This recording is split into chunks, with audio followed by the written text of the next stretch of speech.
자, 국가의 기능에 대한 죄입니다. 자, 먼저 제1절 공무원의 직무에 관한 죄. 자, 어떤 죄가 있는지 노트를 펴볼게요. 노트는 154페이지. 자, 직무유기죄, 직권남용죄, 불법체포 감금죄 등이 있죠. 자, 그 밑에는 뇌물죄 조항들이 있습니다. 자, 여기는 이 많고 많은 죄가 전부 다 뭡니까? 추상적 위헌범이며 미수가 없죠.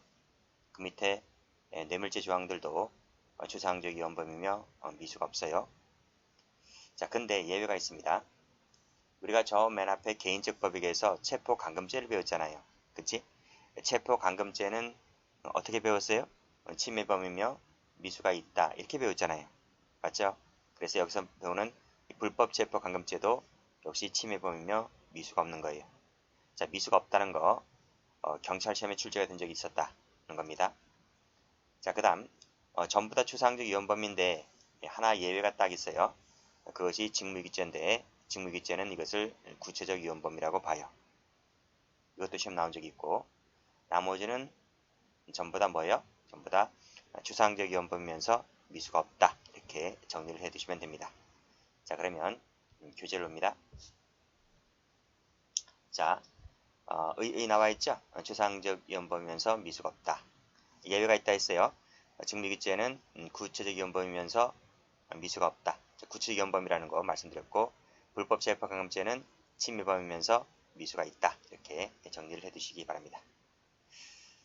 자, 1번 체크하시고 1번 체크하시고 출제가 된 적이 있어요. 자, 그 다음 직무범죄 가중처벌 조항이 있고요. 자, 공무원 나왔네요. 공무원. 자, 그 예를 보시게 되면 군대 사병도 공무원으로 봐요. 자, 여기서 지방의회 의원 밑줄 그시고 지방의회 의원이 공무원입니다. 그래서 지방의회 의원이 직무 관련해서 돈을 받으면 술해죄 처벌한다는 판례가 있습니다.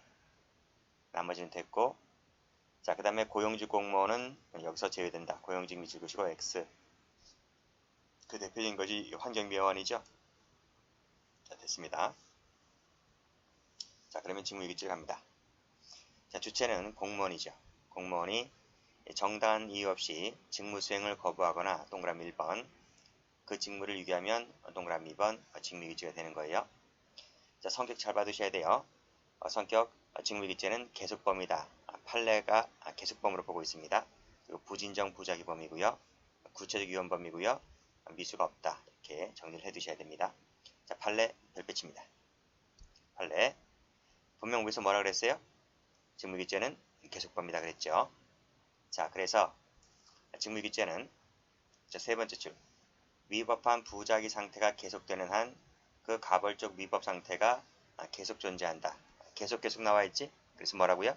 계속범이라고요. 자, 마지막 줄에 즉시범이라고 할 수가 없다. 파란색으로 밑줄 그시고 X 하시기 바랍니다. 자, 일단 이것이 이제 한 문제 나왔고요. 자, 이 판례는 이 사실관계까지 시험에 나왔습니다. 시험에 나왔다고 제가 적는 게 아니라 제가 원래 처음부터 책을 쓸 때 이 사실관계를 넣어놨었어요. 근데 시간이 흐르고 나니까 이 사실관계까지 나중에 시험에 출제가 되었습니다. 자, 경찰관 갑은 교통사고를 낸 일과병이 보험 처리만 하기로 하였으니 사고 처리를 말해달라는 부탁을 하자 위 교통사고를 입건해서 수사하지 않았다. 일단 동그라미 1번. 그쵸? 자, 그 보험회사 직원 정으로부터 뭐뭐하여 정식 입건하여 수사해 달라는 요청을 받았는데도 불구하고 이를 거부하고 그대로 있다가 동그라미 2번. 보험금을 받지 못한 병이 위 교통사고를 신고하자 부랴부랴 을을 교통사고 처리 등록법 위반죄로 입건하여 뒤늦게 수사에 나섰다. 경찰관 갑의 죄책은 뭘까? 이런 말이. 자, 그럼 경찰관이 두 번째 줄에 입건 수사하지 않았죠. 세 번째 거부하고 그대로 있다가 나중에 뒤늦게 부랴부랴 수사에 나섰죠. 그러면 직무유기죄가 두 개입니까? 한 개입니까? 지금 한 사건에서 직무유기를 두 개를 하고 있잖아요. 그쵸? 직무유기를 두 개를 하고 있으면 직무유기죄 두 가지가 되고 경합범이 됩니까? 판례가 뭐라고 하고 있습니까? 직무유기죄는 즉시범이 아니라 계속범이다. 그래서 이것은 직무유기죄 포괄일죄가 된다. 포괄일죄. 일죄를 봤어요. 일죄. 경합범은 틀려요. 자, 됐고. 그 다음 밑에 판례 보시면 직무유기죄는 부진정 빨간색 동그라미 부작위범이다. 총론 시간에 부진정 부작위범을 어떻게 배웁니까? 응? 자기로도 할 수 있지만 부자기로도 할 수 있다. 그치? 이렇게 배우죠. 그래서 직무유기죄라고 하는 것은 보통 부자기로 많이 이루어지죠. 부자기로 이루어지는 것이 거의 99%인데 자기로도 이루어진 판례가 되어 나올 겁니다. 됐고, 그래서 구체적으로 그 직무를 수행해야 할 자기 의무가 있음에도 불구하고 이러한 직무를 버린다는 인식하에 직무 의무를 수행하지 아니함으로써 성립한다 했는데 다 필요 없고 직무유기죄는 부진정 부자기업입니다. 이렇게 정리를 해두세요. 자, 주체는 공무원이다 되어 있습니다. 공무원만 돼요. 그래서 진정신부범이다 하는 거예요. 자, 따라서 파란색을 보시게 되면 파란색으로 병가 중인 자 밑줄 그시고 X. 병가 중인 자는 지금 직무를 수행하고 있지 않잖아요. 직무를 구체적으로 직무를 수행하고 있는 사람이 아니기 때문에 병가 중인 자는 원칙적으로 직무유기죄의 주체가 될 수가 없는 거예요. 자, 근데 이 병가 중인 자라 할지라도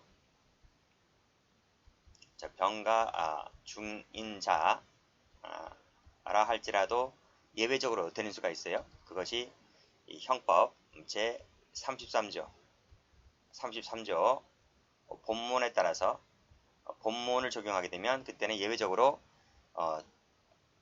주체가 될 수가 있다는 판례 총론교재 때 나올 겁니다. 그래서 이 비신분자가 신분자에게 가담하게 되면 그 신분자의 신분을 얻어오는 거예요. 그래서 직무유기죄의 공범이 된다. 그쵸? 그건 총론 시간에 말씀드리고 일단 강론에서는 단독으로 병가 중인 자는 직무유기 주체가 될 수가 없다. 이렇게 정리를 해두시면 돼요. 자, 다음 자, 행위입니다. 일단 직무를 수행 거부하는 건데요. 이때 직무는 무슨 직무를 말할까? 본래 직무입니다. 본래 직무. 자, 직무는 공무원법상 공무원이 수행해야 할 본래의 직무, 검은색 본래 동그라미, 고유 동그라미의 직무여야 한다. 따라서 부수적이나 파생적 직무는 여기서 말하는 직무라고 볼 수가 없다는 거예요. 고발의 의무가 그런 거죠. 자, 밑에 판례 볼까요? 자, 통고 처분이나 고발할 권한이 없는 세무공무원이 자, 파란색으로 세무에다가 세무 쳐볼게요. 세무공무원은 무슨 걸 하는 사람인가요? 계산기 두드린 사람인 거예요. 자, 밑에 통고 처분이나 고발 조치를 할 권한이 없다 했잖아요. 그쵸? 그래서 이 통고 처분이나 고발 조치를 하지 아니했다 해서 자, 밑줄 그시고 이거를 하지 아니했다 해서 세무공무원은 이 통고 처분이나 고발 조치를 할 본래의 직무가 아니잖아요. 그쵸? 고유한 직무가 아니기 때문에 이걸 하지 않았다고 해서 직무유기죄가 되는 것이 아니다. 이런 말이에요. 자, 밑에 하사관 세무 치시고요. 자, 하사관은 군, 사법, 경찰 업무 종사자가 아니잖아요. 그러면 군대 안 갔다 오신 분들 있을 텐데 군, 사법, 경찰 업무 종사자는 누군가요? 헌병이죠. 헌병. 군대 헌병. 헌병이 하는 거죠. 자, 일반 하사관이 하는 게 아니죠. 자, 군무 이탈자를 체포 연행할 의무가 있어요? 체포 연행할 의무가 없는 거지. 그건 헌병이 하는 거니까. 그래서 이 하사관이 군무 이탈자를 동행하던 중에 놓쳤다 해서 이것은 이 하사관이 갖고 있는 고유한 직무권한 본래 직무권한이 아니기 때문에 그걸 하지 않았다 해서 직무유기죄로 볼 것은 아니다. 이런 말이 됐죠? 자, 올라갑니다. 직무라고 하는 것은 구체적 직무를 말한다.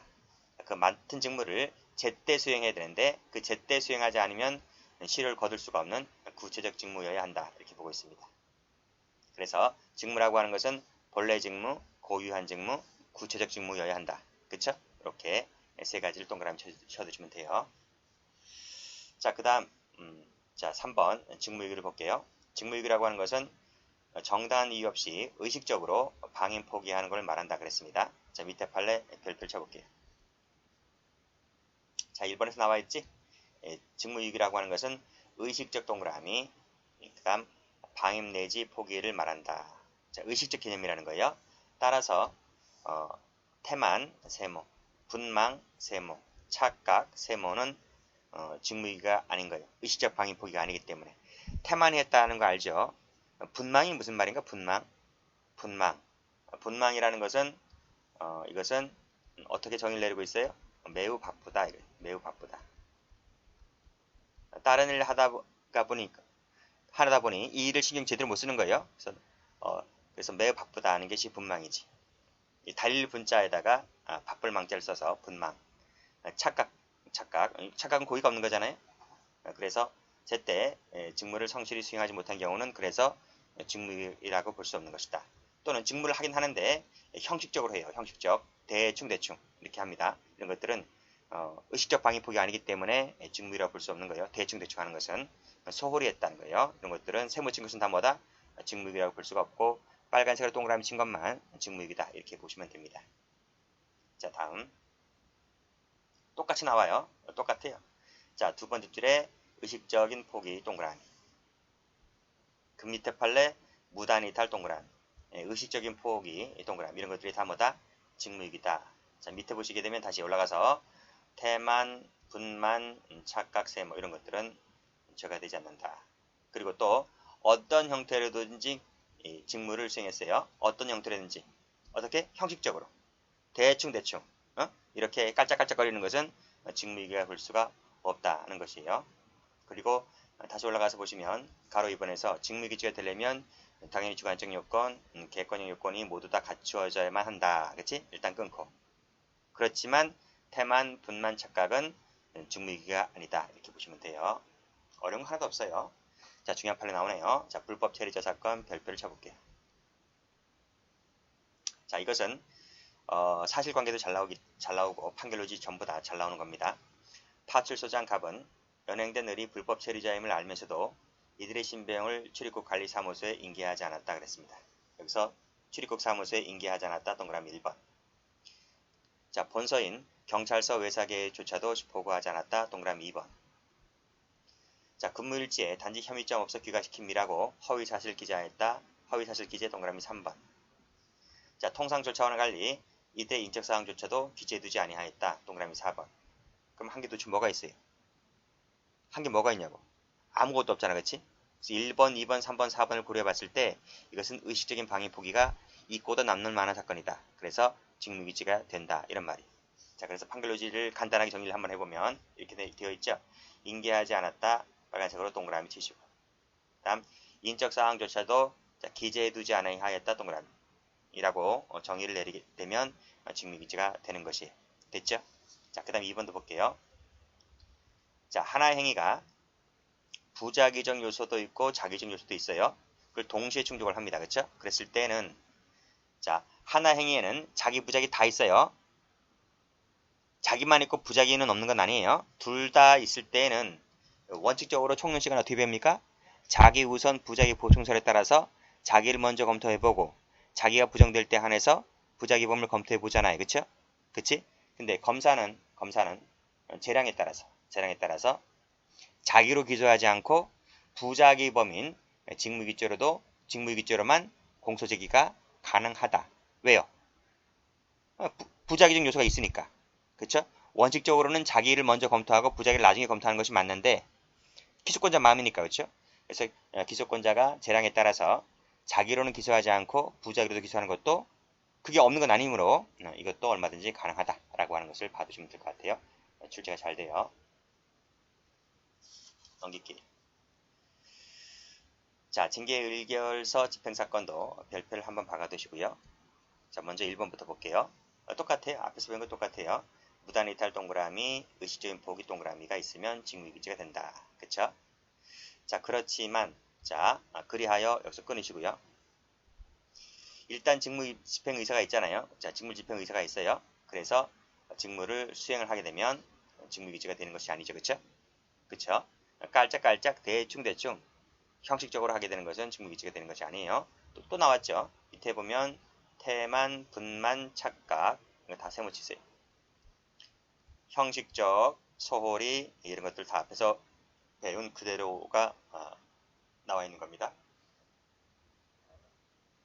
2번도 중요한데 2번은 잠시 있다 뒤에 있는 판례를 보고 나서 다시 일로 와서 볼 테니까 일단 놔두세요. 자, 밑에 이제 직무유기죄가 되는 판례 볼게요. 자, 은닉되고 있다는 것을 발견하고서도 이를 방치했다. 방치 동그라미. 그쵸? 그 다음 밑에 가축 검사원으로 재직하는 공무원이 퇴근할 때 어떤 봉인 조치를 취하지 않고서도 역시 방치 동그라미.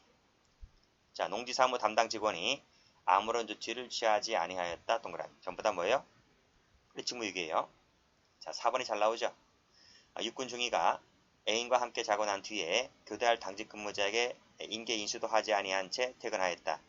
인계 인수도 하지 아니한 채 동그라미 치시고. 이게 바로 의식적 방위 포기가 있기 때문에 직무유기다 이런 말. 애인과 잠을 잤다는 게 중요한 게 아니고 교대하면 교대자에게 당연히 인계인수를 해야 되잖아요. 그치? 예, 근데 그것을 하지 않고 퇴근했기 때문에 직무유기죄가 되는 것입니다. 전부 다 부작이죠. 부작인데 여기 보세요. 차량 번호판의 교부 담당 직원이 운행 정지 처분을 받았단 말입니다. 그러면 번호판을 교부하면 됩니까? 안 됩니까? 정지 처분을 받았기 때문에 운행 번호판을 교부하면 안 되잖아요. 그치? 근데 어떻게 했습니까? 재교부했다 동그라미. 이것이 직무유기죄가 되는 것이다. 이 재교부가 뭡니까? 자기로 나타나게 된 것이지, 그치? 그래서 뭐라고 한다? 직무유기죄를 부진정 부작위 범위로 한다 말씀드렸습니다. 자, 그 다음 6번을 보시게 되면 자, 인감 증명 발급 사무를 담당하던 직원이 그쵸? 어떻게 했나요? 아무런 기재를 하지 않았다 동그라미, 확인도 하지 않았다 동그라미. 그 밑에도 허가 요건 등을 자세히 검토하지 않았다 동그라미, 연장 허가를 내주었죠. 그쵸? 이것도 자기죠, 자기 형태로 직무유기죄를 범한 것이다. 이렇게 보시면 되겠네요. 자, 밑에 자, 수송대 겸 삼정 출납관으로서 군인이네요. 어떻게 했습니까? 일체 확인 감독마저도 하지 아니하였다 동그라미. 상사에게 보고도 하지 않았다 동그라미. 수사에 착수하지 않았다 동그라미. 그쵸? 그 다음에 10번이 잘 나와요. 10번. 자, 경찰관들이 현행범으로 체포한 도박 혐의자들에게 어떻게 했는가요? 현행범인 체포서를 적어야 되죠. 현행범인 체포서를. 현행범이니까. 현행범인 체포서를 하지 않고 뭘 썼어요? 임의동행 동의서를 써준 거예요. 그치? 그 다음 일처리 제대로 못했죠. 그리고 검사의 지휘도 받지 않고 반환하였다 이거예요. 검사의 지휘도 받지 않고 여기를 동그라미 반환까지 동그라미 됐어요? 색깔 표시 잘못되어 있어요. 색깔 표시는 현행범인 체포서 대신에 임의동행 동의서를 써줬다는 거 하나. 이것이 동그라미 1번이고요. 두 번째는 검사의 지휘도 받지 않고 반환하였다. 동그라미 2번. 그래서 색깔 표시가 이 부분이 되어야 되는 겁니다. 그랬을 때 뭐 하나 제대로 한 게 없잖아요. 그렇죠?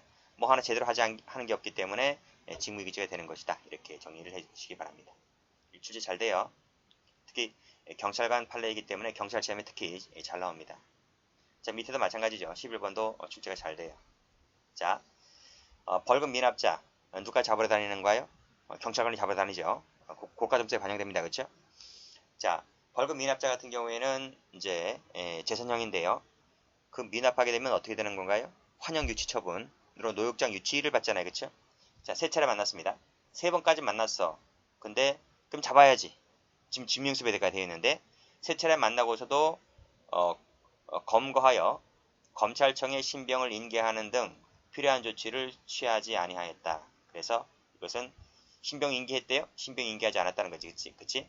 필요한 조치를 취하지 않아야했다. 동그라미 치시고.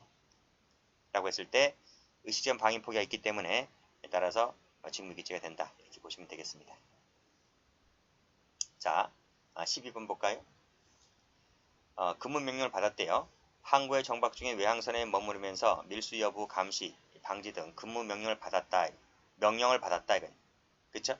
근데 감기가 들어서 몸이 불편하다는 구실로 임무를 중도에 포기하고 집에 돌아와 자버렸다. 잠을 잤어요. 근데 집에 돌아왔어요. 집에서 잠을 잤어요. 빨간색으로 집 동그라미 치시고.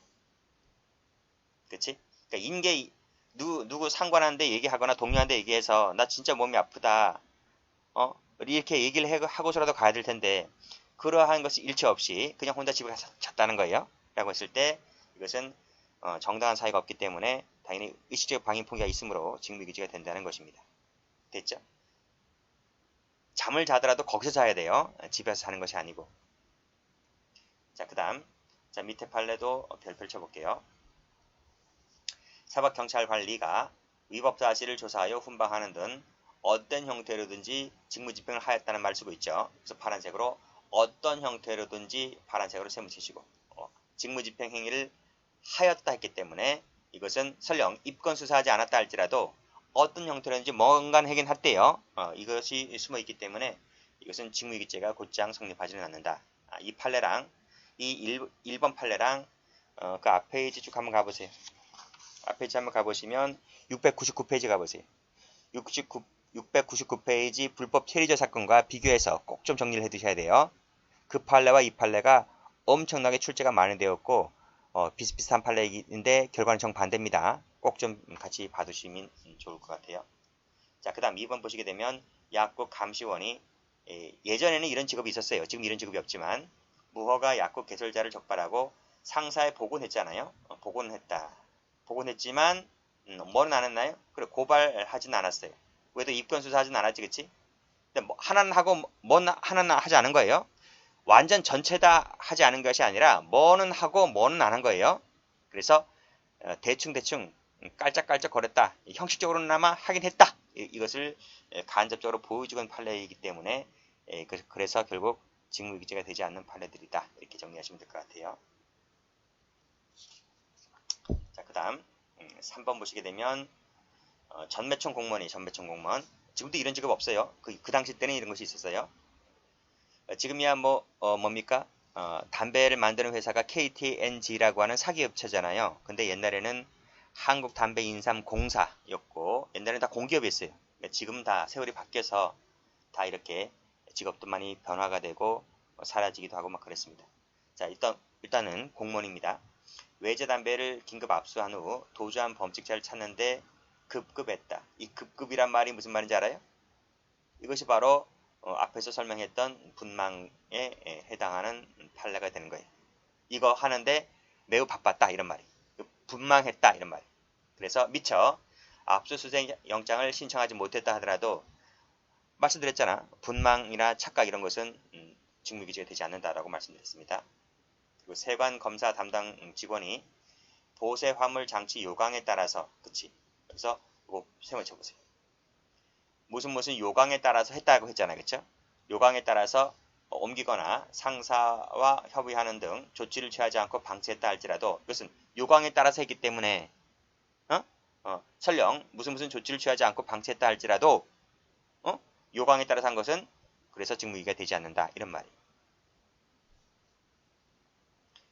자, 그 다음 지자체장이 참가한 소속 공무원들에 대하여 관할 인사위원회에게 징계 의결 요구를 하지 아니하였다. 여기를 가로 열고 닫고 가담 정도의 경중을 가려서 자체적으로 인사위원회를 열어서 징계 의결을 하거나 훈계 처분을 하였다고 한 것은 직무유기죄가 되지를 않는다. 이게 무슨 말인가요? 원래 FM대로 하면 관할 인사위원회에 징계 의결 요구를 해야 되잖아요. 그것이 정통이죠. 정통인데 그렇게 하지 않고 자체적으로 가담 정도의 경중을 가려서 원래는 중징계 사안이다. 중징계 사안일 때는 상급 청의 인사과에다가 징계 요구를 의결을 해야 되잖아요. 근데 자신이 평가했을 때는 이건 중징계 사안이 아니다. 내 부하 직원은 내가 알아서 하마. 중징계 사안을 경징계 사안이라고 해서 자체적으로 인사위원회를 열어가지고 가볍게 견책이라든지 감봉이라든지 이렇게 그쳤다는 겁니다. 직무유기죄가 되지 않는다 이렇게 봤습니다. 왜 그럴까요? 얘기했잖아. 대충 깔짝깔짝거리기만 하기만 하면 의식적 방임 포기가 있다고 보지 않아서 직무유기죄가 되지는 않는다. 무슨 말인지 알겠지? 아예 일절 하지 않았다면 직무유기죄가 되지만 그래도 대충 했잖아요.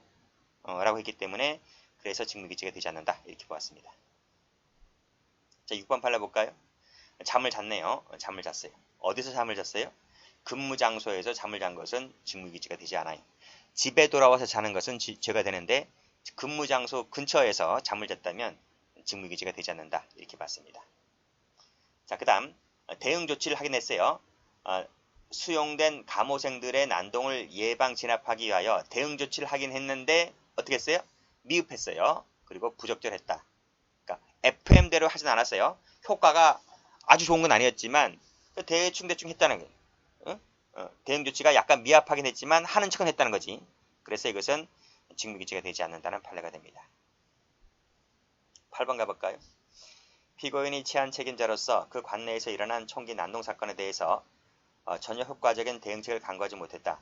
전혀 효과가 없었다는 거죠. 전혀 효과가 없었다는 거지. 대응책을 하긴 했다는 거예요. 대응책을 하긴 했는데 효과가 전혀 없었다는 거지. 무슨 말인지 알겠죠? 하는 신용을 했기 때문에 직무유기죄가 되지 않는다는 거지. 이게 무슨 사건인지 아세요? 우승경 사건이에요. 우승경 사건. 우승경 사건이 뭔지는 인터넷 쳐보시고 여기서 생략하겠습니다. 자, 9번은 무슨 사건인가요? 지강헌 사건이에요. 교도소 탈주범 얘긴데 그것도 검색을 해보시고요. 자, 교도소 보안과 출정 계장과 감독교사가 성실하게 직무를 수행하지 아니한 잘못이로 성실하게 직무를 아니한 잘못, 아니했다 세무치시고 집단 도주 사고가 발생했다는 겁니다. 직무유기죄가 되지 않는 거죠. 이게 무슨 말인가요? 성실하게 직무를 수행하지 않았다는 것이 무슨 말인가요? 지금 출정과란 말이에요. 그러니까 그 영등포 교도소에서 저 지방으로 이제 이감을 가요. 이송을 간다는 겁니다. 그때 지강헌이와 관련된 수십 명의 사람들이 호송차에 타죠. 타서 이제 그쪽 지방으로 이제 이송을 가는데 이 보안과 출정과에서는 그 수용자를 이송할 때는 항상 뭘 합니까? 포승을 하죠. 포승을 두 겹을 해요. 수갑을 채우고 그 다음에 밧줄을 손목에다가 묶는 거예요. 그리고 여러 명이 탔을 때는 연승이라고 해서 또 이제 그 고추를 이렇게 줄줄줄 매달듯이 사람 여러 명을 갖다가 밧줄 하나로 또 묶어요. 그치? 그러면 이송을 가기 때문에 단단하게 묶어야 될 것 아니에요? 근데 이 사람들이 안일하게 묶었다는 거지. 뭐 오늘도 뭐 별일이 있을까? 뭐 언제 뭐 사고 났나? 오늘도 사고 안 나겠지? 그냥 안일하게 생각했고 그렇게 해서 호송차를 타고 가던 도중에 그 사람들이 그 차 안에서 이걸 푸는 거야. 풀어서 한 놈만 풀면 다 푸는 거죠. 그렇죠? 그래서 그 교도관들을 제압을 했고 차를 돌려서 다시 서울로 진입을 하게 됩니다. 그렇죠? 그때 그 포승줄을 대충 묶었던 이 교도관들에 대해서 직무유기죄가 될 수 있을까라고 하는 것인데 전혀 안 묶었다면 직무유기죄가 되지만 대충 깔짝깔짝은 묶었잖아. 그렇죠? 그래서 직무유기죄가 되지 않는다. 이렇게 보시면 될 것 같아요. 그래서 판례 2번에서도 마지막에 대강 지시했다 세무치시고 결과적으로 봤을 때는 집단도주라는 결과가 발생했다 할지라도 묶긴 묶었기 때문에 직무유기죄로 볼 수는 없다. 이렇게 보시면 됩니다. 형사상으로는 직무유기죄는 되지 않지만 파면입니다. 파면. 그래서 공무원의 생명은 다 끝난 거죠. 자, 다음. 자, 10번 볼까요? 자, 해군본부 고등감찰부장인 피고인이 이렇게 나와 있는데 범죄 사실을 인지하였다 그랬습니다. 그런데 사건 이첩이라든지 인지보고서를 작성하는 등 방법으로 신속 적절하게 지금 수사를 하지 않았다는 거지. 그치? 신속하지 못했을 뿐이지 하긴 했다는 거예요. 좀 늦게 해서 그렇지. 무슨 말인지 알겠지? 그래서 대충 했기 때문에 이것도 직무유기죄라고 볼 수가 없다. 이런 말이에요. 자, 11번인데 자, 이건 조그맣게 제가 일부러 글씨를 좀 줄였어요. 자, 한번 읽어보시라고 해서 조그맣게 한번 해놨는데 읽어나 볼까요? 지방자치법은 지자체장이 법령 규정에 따라 그 의무에 속하는 국가유임 사무 등 관리와 집행을 명백히 게을리하고 있다고 인정이 된다면 주무부 장관이 그 직무이행을 명할 수 있고 만약 이 지자체장이 그 주무부 장관의 명령이 이의가 있다면 15일 내에 대법원에 소를 제기할 수 있다 그랬습니다. 시간이 얼마라고요? 15일 내에 소를 제기할 수 있다고 규정하고 있습니다. 이 조항은 지방교육 자치에 관한 법률에도 그대로 준용이 됩니다. 자, 여기까지가 이제 참고 삼아 이제 적어놓은 것이고요. 자, 그 다음부터 한번 볼게요. 자, 수사기관 등으로부터 징계의 사유를 통보받고서도 징계 요구를 하지 아니하여 주무부 장관으로부터 징계 요구를 하라는 직무이행 명령을 받았는데 이 장이 이번에 이의가 있어요. 이의가 있어서 소를 제기했다. 근데 소를 제기할 때 얼마 만에 제기하라고요?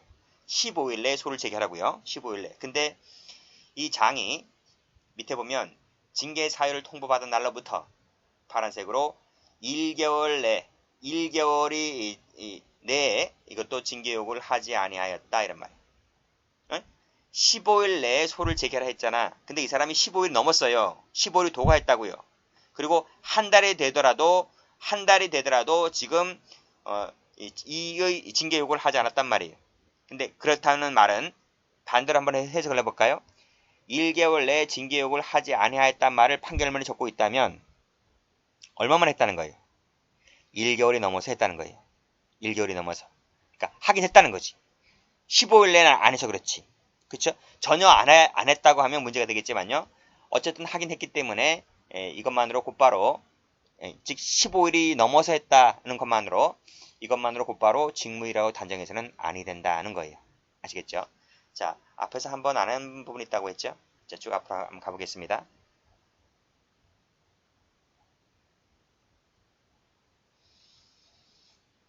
자, 몇 페이지인가요? 700페이지 가보세요. 700페이지. 자, 사실관계 볼까요? 전북교육감갑은 시국선언에 참여한 교사들에 대한 징계의결서를 징계위원회로부터 통보받고서도 징계위원회가 뭐라 그랬어요? 저 사람들 징계의결해라 이렇게 통보받았어요. 근데 15일 내에 징계의결 집행을 하고 있지 않다가 위 교사들에 대한 형사사건 대법원 판결이 있었던 당일날 징계의결을 집행했어요. 즉 15일 내에 해야 되는데 15일이 넘겨서 언제 했다고요? 판결이 있던 그날 했다고요. 그치? 그러니까 이 판결이 있던 날이 한 달이 넘어갈 수도 있는 거예요. 근데 하긴 했잖아요. 15일이 안 돼서 그렇지. 15일이 넘어서 그렇지. 하긴 했잖아요. 그래서 이것도 직무유기죄가 되지 않는다. 이런 말. 어쨌든 하기는 했기 때문에. 그래서 자 판례 2번을 보시게 되면 징계의결서를 통보하던 날로부터 법정기간이 지나도록 법정시한이 지나도록 집행을 유보하는 모든 경우가 다 직무유기죄가 되는 것이 아니다. 이것처럼 예외는 있을 수가 있다. 이런 말이에요. 아니고 그 사안이 의식적인 방임 포기가 있어야지만 죄가 되는데 여기서는 하긴 했잖아요. 판결이 있었던 날 하긴 했기 때문에 이것은 직무유기라고 볼 수가 없다. 이런 말. 그래서 사실관계를 보게 되면 15일 내에는 하지 않았지만 파란색으로 판결이 있던 그 당일날 당일 세무 하긴 했기 때문에 이 부분이 뭐다? 직무유기죄가 되지 않는다. 그래서 만약 이 사실관계가 나온다고 하면 출제가 된다고 하면 죄가 되지 않는다. 이렇게 정리하시면 될 것 같아요. 됐죠? 자, 다음 타저의 관계를 봅니다.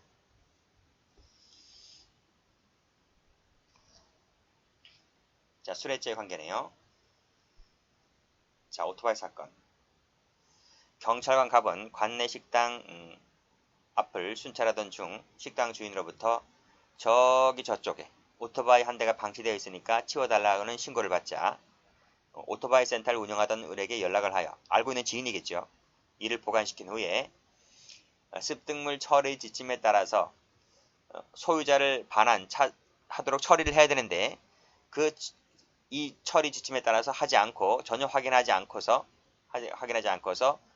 을에게 오토바이를 보내준 대가로 돈까지 받았다 그랬습니다. 돈 받은 건 일단 나중 문제고요. 일단은 이 습득물 처리 지침에 따라서 지금 어떠한 조치도 취하지 않았다는 거예요. 직무유기가 됩니까 안 됩니까? 된다는 거죠. 그래서 빨간색으로 확인하는 일이 전혀 없다 동그라미. 이 자체가 뭐가 됩니까? 직무유기다. 그래서 의식적인 방임 포기가 있다고 해서 직무유기다라고 봤어요. 근데 나중에 돈까지 받았으니까 수뢰죄까지 되겠고 죄는 두 가지가 되고 경합범이 됩니다.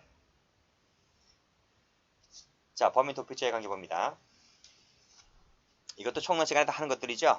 부작위범 시간에 다 하는 것들입니다. 전부 다 별표. 또 별표. 자, 밑에 허가 신청 사건도 별표.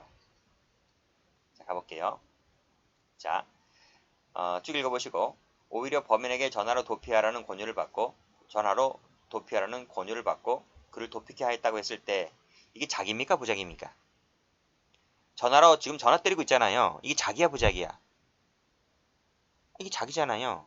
그래서 물론 부작위가 없는 건 아니에요. 있긴 있죠. 지금 피고인이 경찰관이거든요. 그렇죠? 그래서 범인을 잡아야 할 의무를 지고 있는 자가 오히려 도피하라 권유하고 있기 때문에 자기를 먼저 검토해보고 자기가 부정될 때 안에서 부작위를 나중에 검토한다. 자기를 먼저 검토해보니까 자기만으로 된다는 거예요. 그래서 빨간색으로 자기범에 해당하는 범인 도피죄만 성립한다. 이렇게 보았습니다. 그렇죠? 자, 마지막으로 직무유기죄는 되지 않는다. 이렇게 정리를 하시고 자, 그 다음 이거 했죠. 양자가 동시에 충족할 때는 재량에 따라서 부작위인 직무유기죄로만 공소제기 가능하다는 것 앞에서 배웠습니다. 자, 그 다음 허가 신청 사건. 자, 1번. 자, 결재권자로 하여금 오인 착각 부지를 일으키게 하고, 자, 그 오인 착각 부지를 이용하여 결재를 받아냈을 때는 이것이 위계가 될 수 있다는 판결료지. 시험도 몇 번 나왔어요. 자, 그 다음 피고인이 공무원이죠. 공무원. 자, 오히려 부하 직원으로 하여금 어업허가 처리 기한문을 작성하게 한 다음 스스로 중간결제를 하는 등 스스로 중간결제를 했대요. 자, 위계로서 위초정 결제를 받아냈다면 위계를 쓰고 있네요. 그렇죠? 그것은 위계에 따른 공무집행 방해죄만이 될 뿐이다. 역시 마찬가지로 자기우선 부작위 보충설에 따라서 위계에 의한 공직방만이 될 뿐이지 부작위범은 여기서 성립하지 않게 된다. 이렇게 보시면 됩니다. 자, 증거인멸죄 관계. 이 판례도 별표죠. 자, 경찰서 방범과장이 그랬네요. 자, 마지막에 압수한 변조 기판을 돌려주라고 지시를 때렸네요. 이 자기야 부작이야? 자기잖아, 그쵸? 그래서 자기를 먼저 검토해보니까 증거인멸죄만이 가능하다. 물론 부작위가 없는 건 아니에요. 그치? 공무원이기 때문에 부작위범도 요소가 있지만 자기만으로도 충분하다는 겁니다. 그래서 마지막에 직무유기죄가 되지를 않는다. 그쵸? 됐습니다. 자, 됐고 이제 직권남용죄로 한번 가볼게요.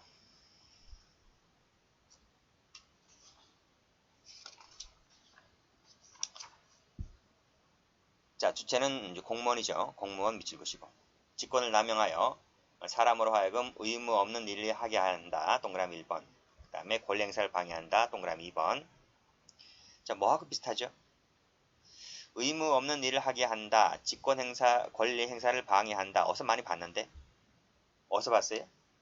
강요죄 할 때, 강요죄 할 때. 강요죄 할 때랑 똑같잖아요. 근데 차이가 있다면 뭐지? 차이가 있다면 이 폭행협박을 쓰지 않는다는 거지. 그치? 폭행협박을 쓰지 않는다. 대신 폭행협박 대신에 누가 들어가 있습니까? 공무원이라는 막강한 권력자가 들어가 있는 거예요. 그쵸? 그쵸? 그 점에서 강요죄와 좀 다르다. 보시면 될 것 같네요. 구조는 강요죄가 거의 똑같아요. 공무원이다 그랬습니다. 자, 이때 직권남용죄에서 직권이라 하는 것은 빨간색으로 일반적 직무권한을 말합니다. 그 일반적 직무권한이 뭔지는 뒤에서 배우고요. 일단은 동그라미부터 치세요. 그리고 제가 막강한 권력자라 그랬는데 여기서 반드시 이 법률상의 강제력을 가질 필요는 없어요. 무슨 말인지 알지? 근데 보통은 대부분 다 강제를 가진 사람들이 대부분이지만 반드시 그럴 필요까지는 없다라는 것이 판례입니다. 됐고, 다음 페이지 한번 가볼까요? 행위를 봅니다. 행위, 직권남용이다. 직권남용을 할 때 1번에서 일반적 직무권한 이랬네요. 따라서 2번 체크하시고 일반적 직무권한에 속하지 않는다. 속하지 않는 사항이다. 그러면 직권남용이 아닌 거죠. 또는 직무권한과 관련이 없다. 라고 했을 때도 역시 본죄가 되지 않는 거지. 예를 볼까요? 집행관이 채무자를 체포할 수 있는 일반적 직무권한이 있어요? 체포하는 것은 경찰밖에 없는데? 그렇잖아요. 세무공무원이 세금 미납자를 감금한다고 했을 때 감금할 수 있는 일반적 직무권한이 있어요? 없잖아요. 그러니까 이런 것들은 집행관이든 세무공무원이든 이런 사람 같은 경우에는 체포나 감금했다라고 했을 때 그 공무원들이 일반적 직무권한이 없기 때문에 이런 걸 했다 할지라도 직권남용죄가 될 수 없는 거예요. 자, 그 다음 의무 없는 일을 하게 한다. 과중한 공과금을 부과했다든지 불필요한 조건을 부과했다든지 명절 떡값 명목으로 관내업소를 돌아다니면서 금품을 내게 했다든지 이런 것들이 전부 다 그러한 사례가 됩니다. 나머지는 됐고 그 다음 기수식이 잘 봐주셔야 돼. 기수식이 피해자가 의무 없는 일을 현실적으로 행하거나 권리 행사가 현실적으로 방해가 되었을 때 기수가 되는 것이다. 이거예요. 현실적으로 국가기능이 침해됨을 요하지 않는다. 라고 이렇게 정의가 내리고 있는데 자세한 것은 판례를 통해서 공부를 해 두셔야만 됩니다. 자, 됐죠? 자, 그러면 저 밑에 거 볼게요. 자, 역시 마찬가지로 빨간색으로 일반적 권한이다. 동그라미. 밑에도 빨간색입니다. 빨간색. 일반적 권한 동그라미. 밑에 판례도 일반적 권한 동그라미. 그쵸? 밑에도 일반적 권한 동그라미. 그쵸? 자꾸 이런 말 나오죠? 자, 올라갑니다. 자, 형식적, 외형적으로는 직무집행처럼 보여요. 보이지만 그 실질은 뭐다? 정당한 권한 이외의 행위를 하고 있는 것이 바로 뭐다? 직권남용이다. 이런 말이에요. 그런 점에서 불법 행위와는 구별된다. 이것도 출제가 된 적이 있습니다. 그리고 여기서 말하는 의무라고 하는 것은 법률상 의무를 말한다. 어서 많이 봤는데 강요죄 할 때 배웠죠. 강요죄 할 때 김태천 권상우 사건에서 이런 거 나왔잖아요. 그렇죠? 법률상 의무를 말하는 것이지 심리적 밑줄 그시고 X, 도덕적 밑줄 그시고 X 이것도 포함되지 않는다는 것도 그쪽에서 나온 적이 있습니다. 똑같다니까요. 강요죄하고. 그 다음 밑에 1번은 똑같고요. 자 2번 자 일반적 권한에 속한다라고 하기 위해서는 그에 대한 법률상의 근거 필요하다. 동그라미 1번. 명문의 근거가 없는 경우라 할지라도 동그라미 2번. 명문의 근거가 있든 없든 간에 상관없다 이런 말이에요. 자, 이것이 권한이 남용이 되었다 했을 때 상대방을 하여금 의무 없는 일을 하게 한다든지 그쵸? 또는 권리를 방해하기에 충분하다고 하다든지 라고 할 때는 역시 마찬가지로 직권남용죄가 될 수가 있다. 이렇게 보시면 되겠습니다. 됐죠? 여기까지 합니다.